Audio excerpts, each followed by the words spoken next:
Welcome my people to LAJUPOG TV show. We are back again bringing you the latest and hottest gist about the ongoing situation in our beloved country Nigeria. As we all know, the current state of the nation is nothing short of alarming. Everywhere you turn, the air is thick with tension, uncertainty and frustration. People are fed up and have taken to the street demanding nothing short of a complete change of government. The cries of the masses are clear. We are dying of hunger. We cannot afford to live, and we need change now. If you are watching this video, please kindly share it, and if you cannot share it, please like, comment, and also don't forget to click on the notification icon so that you'll be the first to get to know when we drop our new video.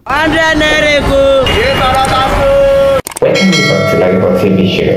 The whole of crime scene is happening in the street again. The center of political news, celebrity gossip, religious gossip, and happiness in the society.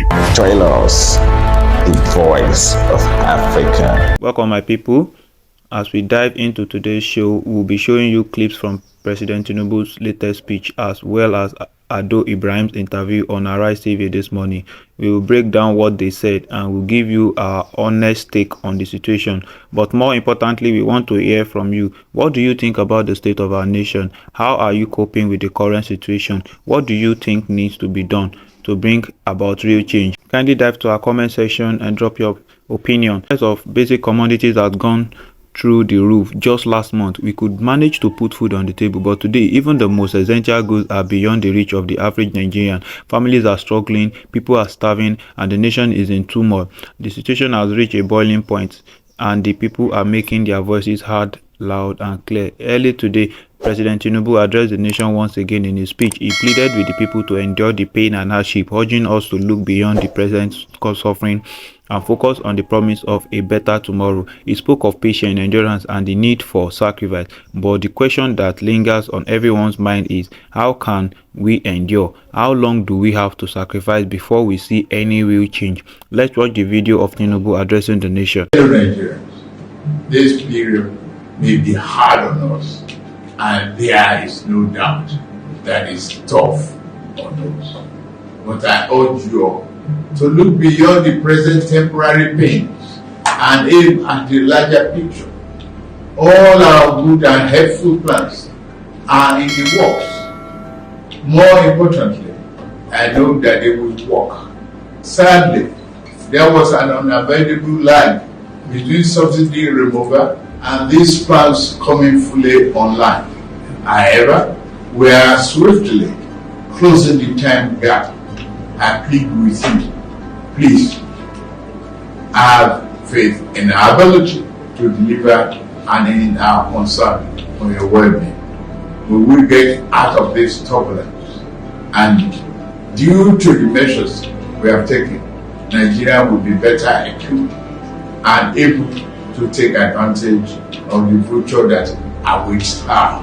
For example, we shall fulfill our promise to make education more affordable to all and provide loans to higher education students who may need them. No Nigerian student will have to abandon higher education because of lack of money.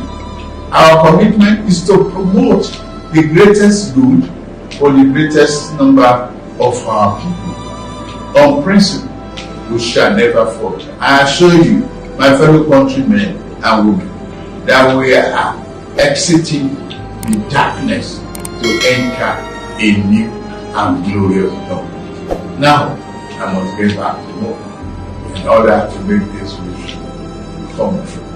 Thank you for listening, and may God bless Federal Republic of Nigeria.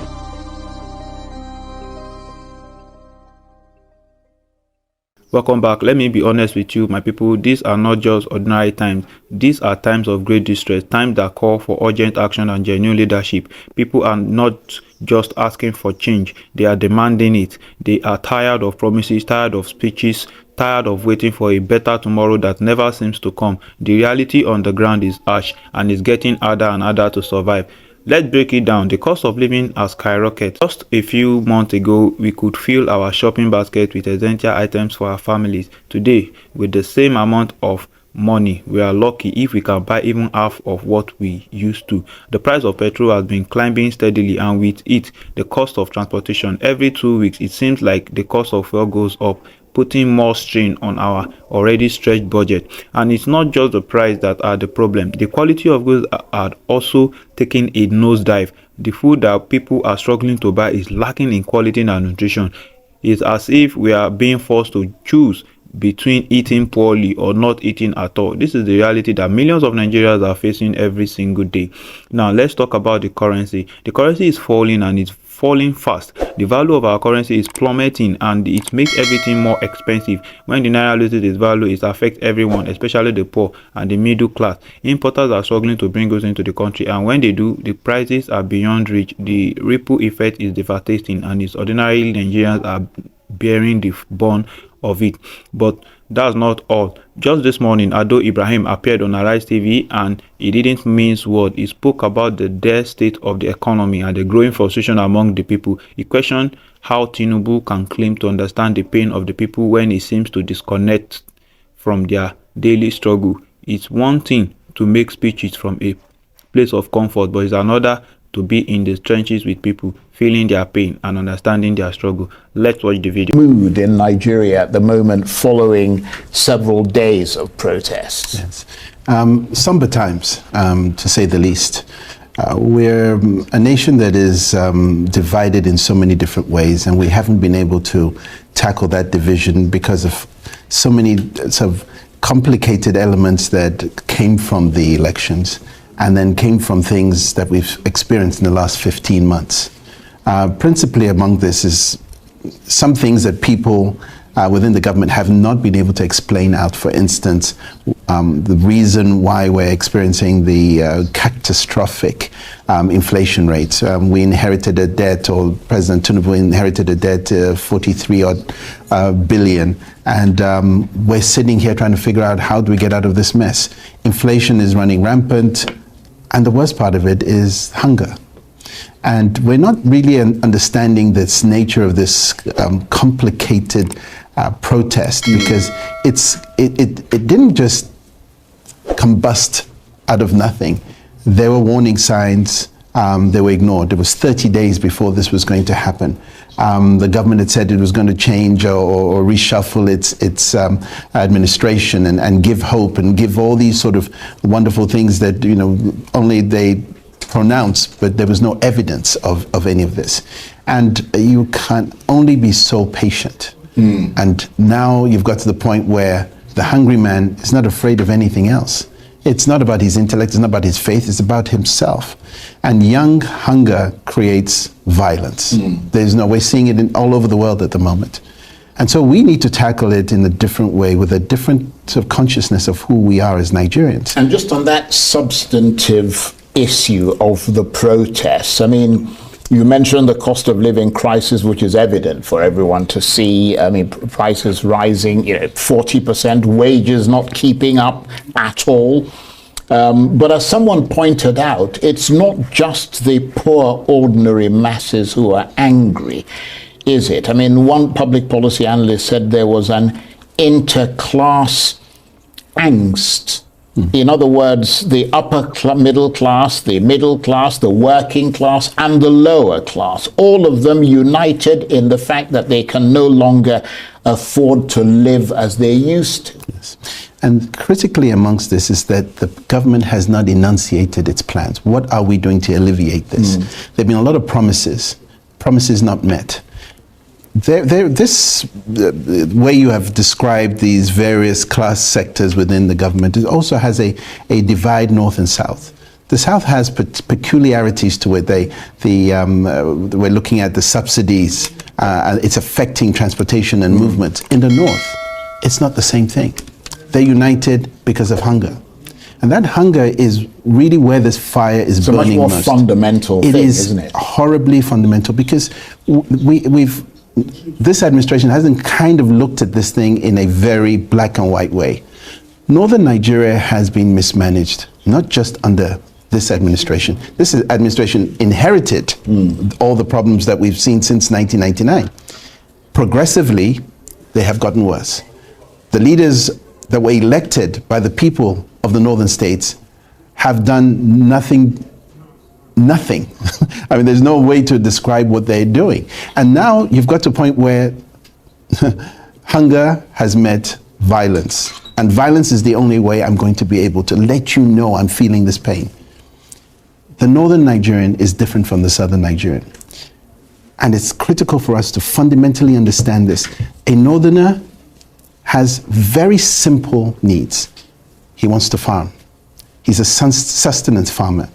He wants to be able to pray 5 times a day or worship his God. He wants to be able to go to the next village and mix with relatives and go to weddings and all those things. And since 2015, that has not been able to happen. They are now refugees in their own part of the country. They are being fed things that they don't really want to eat. They're in IDP camps. They can't farm. Now, once you've taken all that away from somebody, and now you make him hungry, he has nothing else to do but to revolt. And the governors have bigger point of blame than the federal government. Right. And the federal government needs to be enunciating that, saying, listen, I didn't vote for these governors. You voted for them.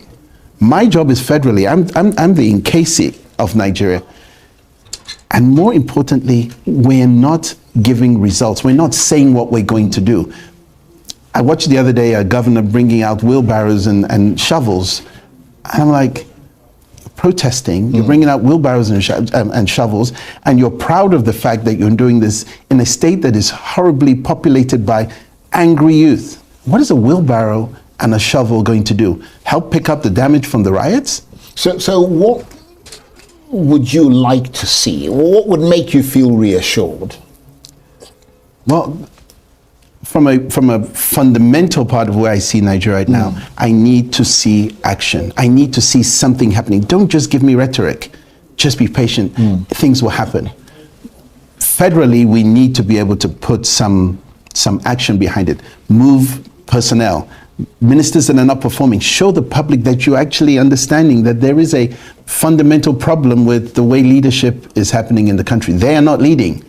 They're there with the pomp and ceremony of office, but you can't really give me 80% pass mark in any of the ministries. I'll give you one that is shocking. You have this Russian flag that we're seeing. We're not really understanding where that is coming from. When this I'm going to come to that, but now that you've brought it up, let's get to it. This administration came in with a lot of hope from a lot of people. And unfortunately, we got into the problems of Niger. And we made a fundamental error. Our forefathers had concentric circles. Nigeria understood that its neighbors were the most important first layer of that circle. Niger, Chad, Cameroon. Don't mess with them. They are your protection. That's what stops your enemy from the north coming down to you. By all means, our forefathers prepared us by providing electricity to Chad, to Niger, by promising that they would not dam the River Niger from the top. We prepared ourselves. Those borders are intermingled with Nigerians and Nigerians. And then what happens? The foreign policy went awry. Niger had its problem with the coup. Instead of getting the administration there to get to democracy in a fine way, timelines, we decided to be harsh and mean and cut off electricity and close the borders. The French were let out. The military was there. Nigeria made all these threats and everything, and then nothing happened. Now, those leaders look like powerful men. They've defied the West. They defied Nigeria. And what came in there? The Russians. Russian flags were being flown then. And that's your enemy at your border. Now you have a problem. Your enemy is looking at you going, I'm going to show you. But when you say enemy, I mean, when you look at that issue of the waving of sort of Russian flags, do you suspect any involvement from Moscow? Not or do you agree with the administration when it says that mischief-making Nigerians are behind it? It's easy to But do you think it might have come from across the border? Certainly, I think part of it is from across the border. You have an enemy at your border. And it's not an enemy because he wants to hurt you, but you have hurt him. Yeah. And he sees you hurting, and he's going to put some pressure on you. And during those days, the Russian flag was being taking flown. advantage of Absolutely. it. Right. And so that ideal, and they're shouting they want the military back and all that. Look, President Bola Tinubu has a fundamental problem he must solve, and his foreign policy advisors have failed us and have failed him, because now he's got his second presidency at ECOWAS. He needs to mend that fence. We need to go back to our traditional idea of our neighbor being our first circle of concentric protection before ECOWAS, and we must make peace with the Nigerians. That's first. Now, that allows us a protection that farming can happen properly. We had the multinational joint task force with Cameroon, Chad, Niger, protecting us during that era. That is at risk because Niger is not there anymore. All the things that were happening are now a consequence, a part of the consequence of what we're seeing now. You add hunger to that, and that is it's a combustible thing, isn't it? And we can't, pour anything on it, but hope and visible optics of leadership. I'm going to come. Even if you have to do some drastic measures, if you have to borrow to feed.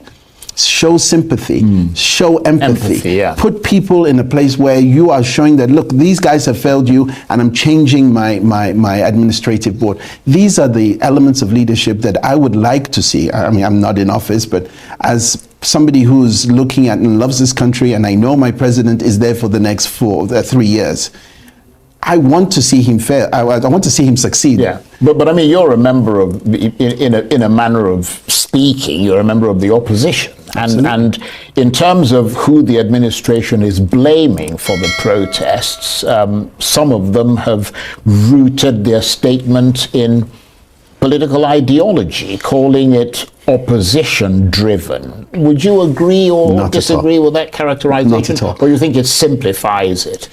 It's convenient to use those terms. Look, the global problem today is not just a Nigerian issue. It's in England, it's in France, it's everywhere. There's something. There's an antagonism to government at the moment, and we have to placate. We have to show sympathy to the people who we rule over. We cannot be gods, governors.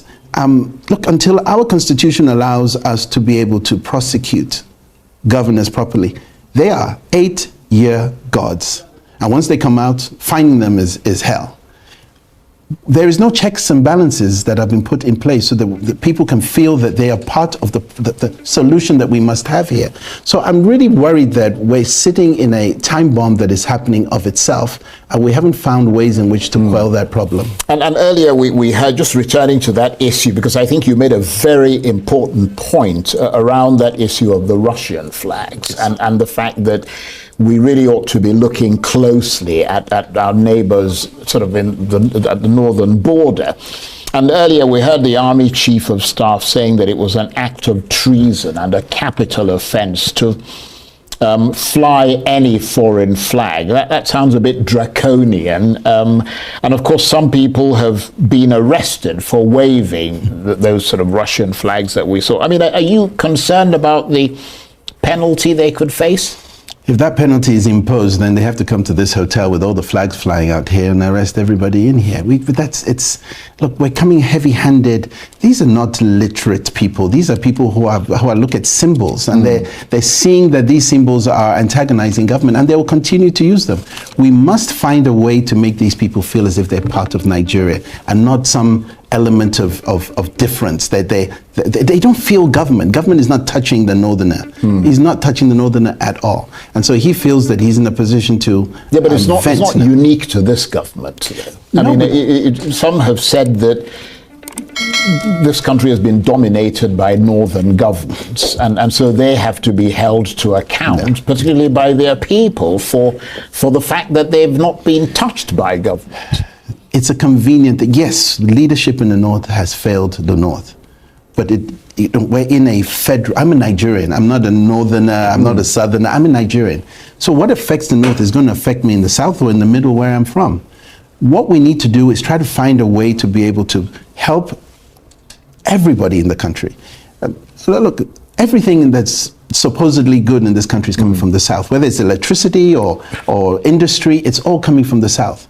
What is the North's contribution? It's supposed to be farming and food. They can't do that. So we're feeling the pinch of hunger. We're feeling the pinch of destitution and desperation. And there's no way other than to vent that with violence, because you will hear me. Now, we need to be able to find a way in which dialogue is met. The president must reach out. If your opponents are saying that it's political, then I tell you what, best thing to do is bring them into some kind of unity in which they can go out and reach. Look, failing Nigeria by 2027 is not something any good leader wants to inherit. That is asinine, that is silly. We need to be able to figure out, how do we get this country to work together? How do we, as Nigerians, figure out how we're going to work together? And what signs are you seeing? I mean, when you look at Nigeria going forward, how much daylight are you seeing? Do you see a country with some light streaking through, or do you see a country on the precipice at this material moment? I think we're too big to fail.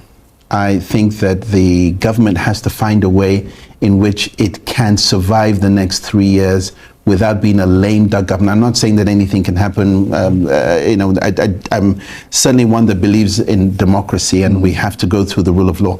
The protesters, look, 28 million people voted during this election out of a possible 90-odd million people. 28 million. Roughly 29% of the population voted. Those are the owners of Nigeria. And you go and protest and you shout in the street, did you vote? And if you didn't vote, prepare yourself to vote in 2027. Because that's the only legal way, the only sane way, the only democratic way to make things different. And then pick the people who you want to lead, because right now, even in the pool of people, choices are very, very few. I don't believe that anybody who has been in government, any form of government over the last 15 years, has anything that can offer Nigeria come 2027. We need to reevaluate who and what we are. We need to have a direction, somebody who's going to be able to tell us what vision he sees for Nigeria. So that could be a political opportunity for you. It's a political opportunity for any young Nigerian that feels that they love this country and want to see good. We're not trying to ruin what our forefathers and our true Nigerian core is. We've lost a lot of the meaning of what Nigeria. Look at the Olympics, we haven't done anything. But the point you're making basically is that, I mean, to put it in a nutshell, is that President Tinubu is unable to essentially craft the right political strategy at this point going forward, and that has been made more apparent by the way that they've handled these protests. If I wanted to put that in my own nutshell, I would say the president is the president of the country. The choices he has made to be his advisors and his administrators have failed him woefully.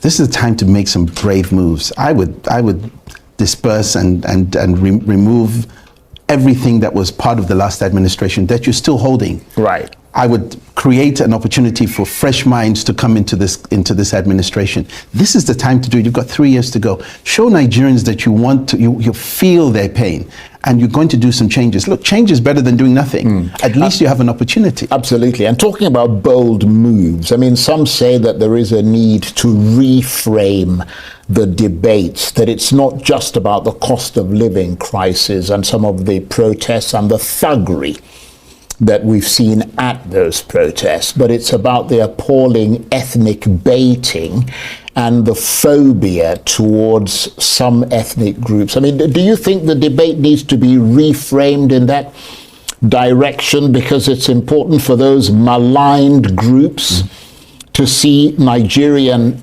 politicians speaking to that, and those who feel hurt to see Nigerian political leaders speaking up for them and really trying to understand the realities of their fears? I mean, is that also an essential part of this new approach that you're talking about? Well, we have some sore losers in politics, and they will take any red meat to be able to make this administration look bad. I don't agree. I think we should put their feet to fire, but I don't think we're in a position to start trying to malign the nation, because whatever you throw at the president will stick on the citizenry of this country. Now, the approach we must have now is, part of the problem, the winner takes all. And it's hard to be up there and think you can, they're not going to dictate to me, I'm the boss, I'm the king, and the people beside you are not telling you that you're naked. The people beside you are not telling you that you failed. This is not Lagos, this is smaller. Mr. President, reach out, touch some of the people that can bring some intellect and technical know-how into this administration before we all fall foul of what is a great country with potential. We're still looking at oil when we've got other things like lithium and gold. There are so many incredible things we can do with the assets we have that can generate tremendous income for this country.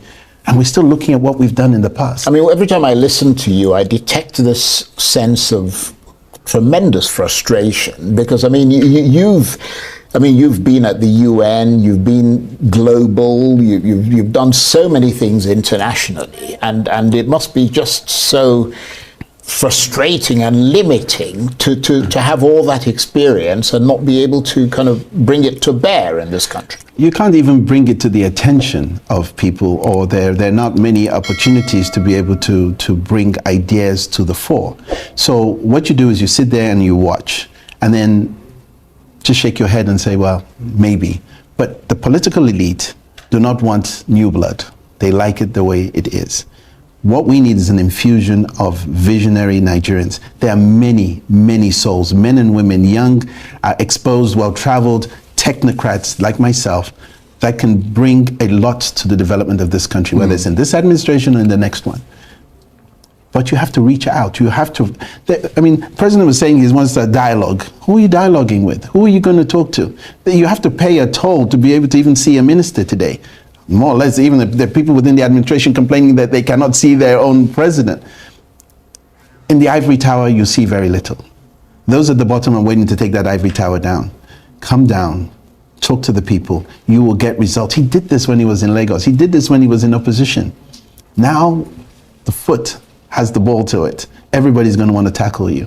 And I really believe that if our president in the next few months realizes that this is a moment, that tunnel that you're saying, is it light or is it a train coming?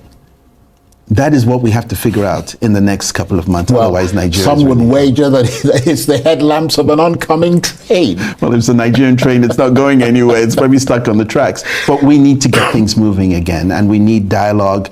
We need to give hope a chance. We need to be able to say to people, look, this is going to happen.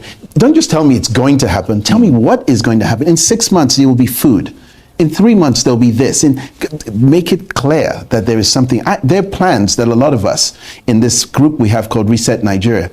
It's just talking about what can we do differently. And the fundamental thing everybody says is we got to get back to farming. One of the biggest skill sets we have in this country is the military of this country. They're well trained. They go for 30 odd years, and then we just throw them out like chaff. Those are very well skilled people that you could bring into engineering, into farming. The Nigerian military should have its own farmland, because once they do that, they're going to bring security. And if you've got elements like the Civil Defense Corps, I would put them out into the farmland and make sure that they give those farmers an opportunity to grow Nigerian food for Nigerian people. This should be the government of the people. This is a time for you to be bold and make something really crazy happen, that the people say, yes, my president has heard me, and I'm really proud to be a Nigerian, and we need to wear that flag again. Very interesting talking to you, and always very interesting getting a sense of the your thoughts and the ideas that you've got. Prince Malik Ado Ibrahim is the 2023 presidential candidate of the Young Progressives Party. Thank you very much indeed. Good to see you again. Thank you, Charles.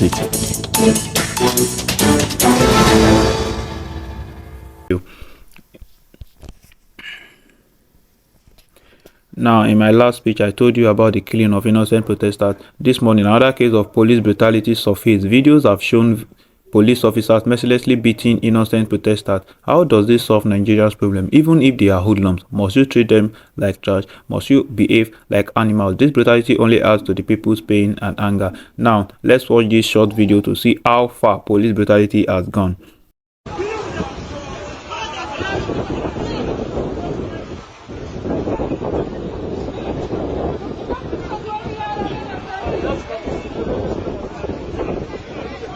Ai sun kama wayannan.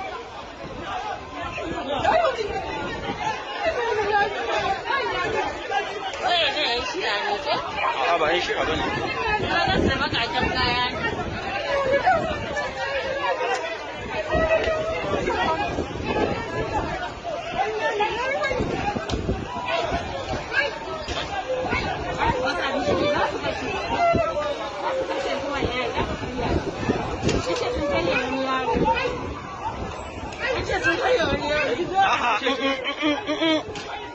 Allah shi haka.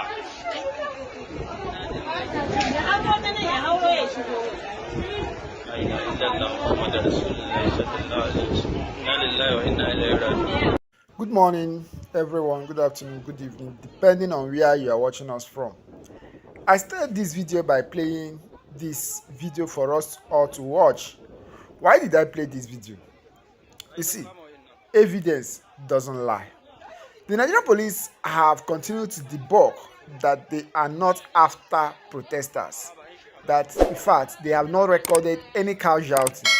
And I said to play this video so that you guys will share it and Nigerian police will see it. I don't know the people who are molesting these protesters. Look at how they are beating this person. The man on the uniform, is he not Nigerian police?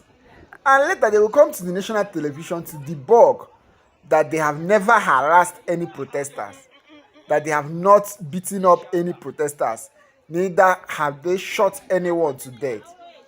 We all know the truth because the videos are everywhere. The videos are everywhere. Nigerian police should stop deceiving the public. They should stop deceiving the public. We all know. We all know what is happening in Nigeria. This is Zaria. But the truth of the matter is this. These protesters said that they are still not giving up. That anybody that blocked their way, two things are involved. Either they crush the person or the person crushed them. Since President TINUBU is taking us for granted and is arrogant, he cannot even come out to apologize.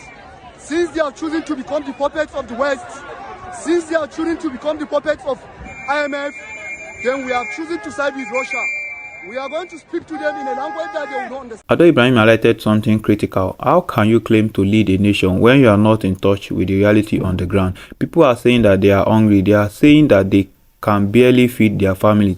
They are saying that the inflation is killing them, and yet there seems not to be real action to address their concern. It's easy to talk about a future, but what about today? What about the people who are suffering right now? What about the families who are struggling to make ends, who are waking up every day wondering how they will survive? These are the questions that need answers, and they need them now, not tomorrow. Also, don't forget that a lot of innocent lives have gone all over just because of this protection. Make sure you share this video to spread the word. We need to get this message out there. If you haven't done so already, please like, comment and subscribe to our channel. Don't forget to hit the notification bell. Thank you very much for watching this episode. Please don't forget to like, comment and share, and stay tuned for our next video.